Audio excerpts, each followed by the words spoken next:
Hey guys, welcome back to Black Clover Mobile. In today's video, we're doing our Julius guide, but before we get into it, it's Christmas time and we just hit 30,000 subscribers, so massive thank you to you guys. We're going to do a $100 giveaway in this video. Just be subscribed and leave a comment, you'll go into the draw. I'd appreciate if you left a like, but I can't track it, so you don't have to. And I'll announce the winner about a week away in a community post, and I think it's tomorrow I'll be announcing the winner of our previous giveaway as well. Now, I'll leave timestamps in the description so you guys can bounce around this one to what you want. We're going to go through skills, dupes, talents, gears, skill pages, and teams, so you can feel free to jump around to parts you really need. And the last thing before we get into it, a massive shout out goes to Antho for lending me access to his JP account to test all these things. I massively appreciate it. I'll leave a link to his channel in the description. If you guys could go and show him some love, it would be much appreciated. But let's get into the guide. So let's kick it off with his skills, starting with his basic attack. It's single target with a base 95% multiplier for attack and magic attack. It's going to apply a 5% decreased stamina to the target enemy, and also if it does crit, it's going to increase all ally stamina by 5%.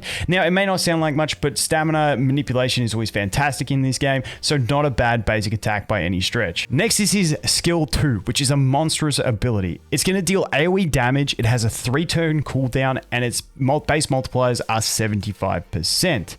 Now, what this does is on the target enemy, it has a 50% chance to lock them out of using their skill 2 for 2 turns. Also, it's going to grant himself a speed buff for 1 turn, allowing him to cycle faster. Now, on top of that, if you do get his skill page, and it's a fantastic skill page that we'll talk more about a bit later on, but it's going to reduce the target enemy's stamina to 0 and have a 60% chance to reduce all other enemies' stamina by 10%. And this is huge because reducing an enemy's stamina to 0 is like making them lose a turn. And then that 60% chance to reduce the others by 10%, not only is it nice if you land it, but it can also disrupt turn orders on enemy teams, which is just crazy. Next up is his ultimate ability, which is just an absolute beast of an ability. It's single target. At base, it has a 135% multiplier for attack and magic attack. It's going to stun the enemy for 1 turn, reduce their stamina by 20%, and if he kills the enemy, it's also going to give him an extra turn. Now, this one's great to skill up to max as well, because it's going to provide an extra 10% stamina reduction, but also at level 3 and level 5, it's going to give his multipliers an additional 20% boost each, which is fantastic for that damage, to allow him to get that kill, to take the extra turn, to follow it up with his skill 2, which is going to just demolish teams essentially. Next is his combo skill, which you're not going to see too often, but it is a single target ability, which if he has a buff, before attacking, he will grant himself a 30% increased damage buff, and it's also going to decrease the stamina of the enemy by 10%. Now for his LR Awakening, which is actually pretty cracked when we look at some of the passives in the game. For every 15 speed that he has, he's going to get a 3% increased damage dealt, which is fantastic. That would be enough on its own, but on top of that, he gains 1 stack of time accumulation, which is a special skill damage up by 10%. He gains 1 stack of that every turn, and it stacks up to 5 times, which is massive damage. Now, in Arena, you're not going to be getting this to max stacks most times because you're normally aiming to win pretty quickly with him, but definitely for PvE, it's a thing, and in some of those rare PvP matches that do get drawn out, it will have its benefits as well. Now we're going to jump in and talk about his dupes and the passive and what he gets, because he is a fantastic character to dupe. At level 2, it's going to mean the first time he dies in battle, he'll get resurrected with 45% health, and if you max this out to a 5-star, it's going to give him 100% health. Now, the thing about this is, it's not only that passive that you're looking for. I definitely recommend he is one that you are fully welcome to max dupe. It is worth the investment, but at minimum, you want to get him to 2 dupes using the universal dupes, because it does give him that revive, which is very, very cool functionality for him. But at 4 dupes and 5 dupes, he is going to get a speed increase, which is super handy for especially defensive teams and stuff like that. Now, if you're running him in a speed cleave team where you're using something like Valthos on offense to cleave through enemies, then it's not as important to get him completely max duped, because you don't need that speed as much because you're going to be boosting him. But in general, if you're going to be running him on defense or just general usage, getting him to that max dupe situation, or just when things go wrong, max dupe is going to be the ideal place for this guy to sit. Now let's jump into talents, and there are a few options. Now for general builds for most players, I like the magic attack and crit rate as a generic build, but once we get to different levels of gear, we can look to doing the damage dealt plus crit damage build as well. But like I said, in these early stages, I think this is the safe build, going magic attack and the crit rate. As we move on to defensives, I feel like the defense is always a pretty staple option. Then we have the two other options, which I often toss between on characters, being, do we get a guaranteed bit of defense, which I honestly think for him, I kind of lean towards this one a little bit more, getting the debuff immunity for 1 turn. But at the end of the day, he is pretty squishy, he is pretty glass cannon, and he does have the revive anyway. So either of those two options are going to be perfectly fine, along with the defense as well. Then when we look over here, now there's a few more options in these supportive ones. Now we've got the 20% chance to grant a reduced skill cooldown by 1 turn buff at the start of a turn. That is a nice one because his skill is so powerful, especially if you have his skill page. Then we have this one here, which is accuracy and penetration, or we have damage resistance. Both of these are decent options. If you're just trying to max out the damage, you go to the accuracy and pen, and if you're trying to get that little bit of extra tankiness onto him, we can do this one. However, we do actually have some other options that are quite decent on him. This one grants the extra SP. Basically, after he uses his ult, he regains 1, which isn't too bad. But we also have this one here, grants debuff immunity for 1 turn upon resisting damage successfully, which this can be disruptive on any character. So there are many options. The staple one that I would probably say for most players would be looking towards the chance to reduce the cooldown of the skill, because I feel like this is going to come in sooner and be more clutch than his ultimate, because especially in PvP, getting to that second ultimate, by the time you get there, you've probably already won the game and you're just trying to kill something tanky. So getting that quicker skill 2 could be more beneficial. But then we've also got the accuracy and damage resistance as options.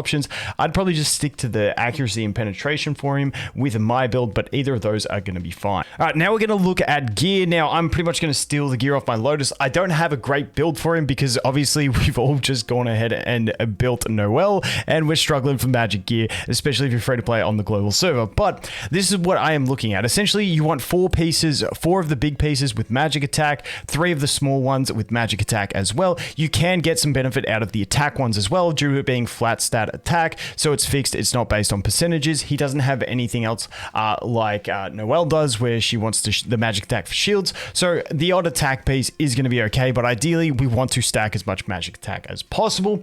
Then when we look past that, for substats, crit rate, crit damage, magic attack, any of those offensive stats are going to be what you're really looking for to get as much damage out of him as possible. Now when we look to sets, the ideal sets, I really like putting a 2 set of the speed +1, getting him that extra speed. He does have the passive where his damage scales with speed, and also it allows him to outspeed other damage dealers and obviously one-shot them before they get a chance to do things in certain situations. So that's going to be great. Besides that, you kind of want the offensive ones, whether we look to the attack star set or the standard attack set, which a lot of people might have more frequently. Then for crafted sets you might have, we've got the crit set, we've got the penetration set.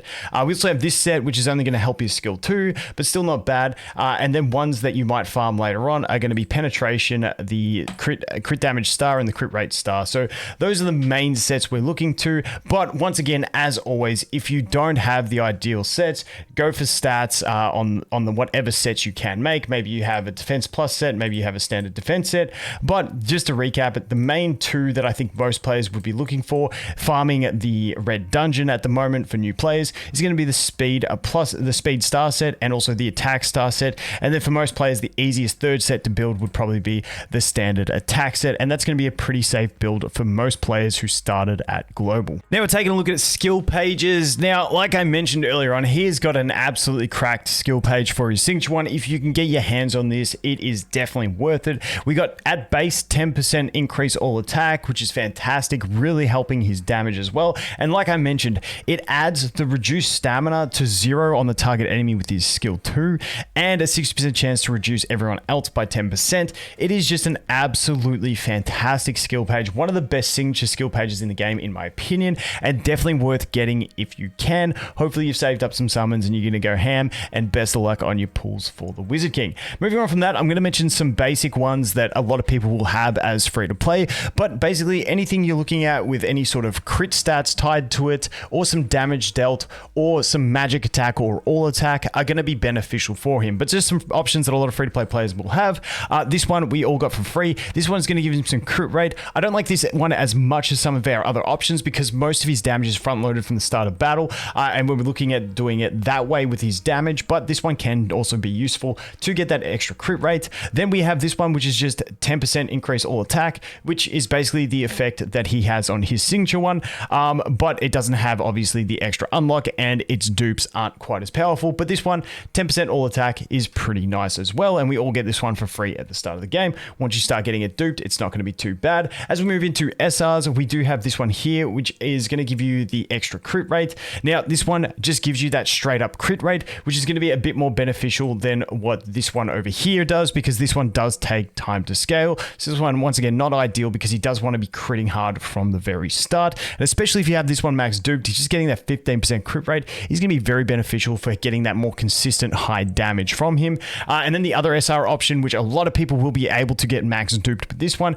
just going to give an increased damage buff of 7 up to 12% at max. Now we're looking at teams. Once again, a massive shout out to Antho for letting me on his account to play around with these things. Now I'm going to focus mainly on arena. For PvE stuff, it's dependent on what boss you're fighting, and then for general stuff, it's like, okay, if you're bringing a blue team, bring him as a blue damage dealer. He's good for blue. That's pretty much the basics to PvE. So mainly we're going to be focusing in on PvP. Now there's different ways you can play around this, and it will depend on where the meta shifts to at global, and you'll just have to adjust to what offenses you're seeing being used to what you can sort of adjust your defense to.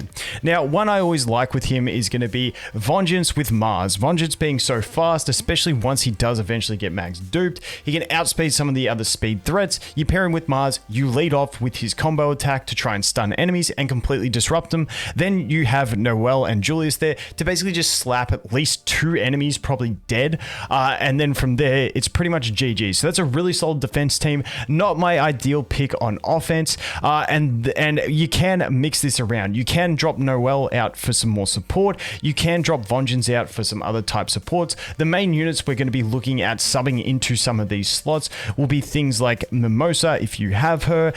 Beyond that, we also have Radies as well, who's another really solid pick to slot into some of these spots. And then obviously we also have the man Lotus himself, who does always pair well with Mars. But I think we are going to move into more of a speed type meta on global, and having a speed counter is going to be a fantastic thing. But once again, for the Vengeance to counter the speed meta, he does have to be duped. So for that reason, the other option we have is basically taking the speed booster and whatever combination you want. Julius is just going to be an insane nuker in PvP, and he is going to give you a lot of advantage. So if you can on offense, go first. Just pick your defenses that you're fighting against so that you know you're going to outspeed them. You just bring the Velthos, you bring him, you can fill in the other slots with what you want. Finral for more cycling later on, and then you got buffers like Sally, or you just bring another DPS. Like a lot of people have Noel built. You just bring these, literally these 3, whatever unit you want in the 3rd spot, and you should be pretty good to cleave. I've even seen people bringing a 3rd DPS,